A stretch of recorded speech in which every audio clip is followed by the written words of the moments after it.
Ikaw prayer, day. Prayer.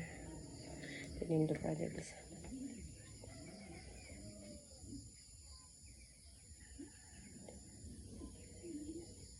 Amen. Amen. Thank you, Lord, sa aming grasya for today and tomorrow. Native chicken tinula kagabi pa today.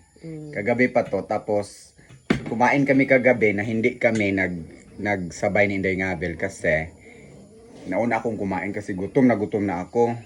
Tapos, si Inday Ngabel ang nagluto ng itlog na ito kasi hindi ko alam kung paano lutuin yung itlog na hindi luto na Yung malasado. malasawo. Gusto Siyempre, niya malasado. malasado pala yun. Siyempre, yung sabaw ng manok na, excuse me, Ayan. sabaw ng native chicken. Of course, day, anak, day. Sige, let's go. 8 na, day. And then, ang pinaka-paborito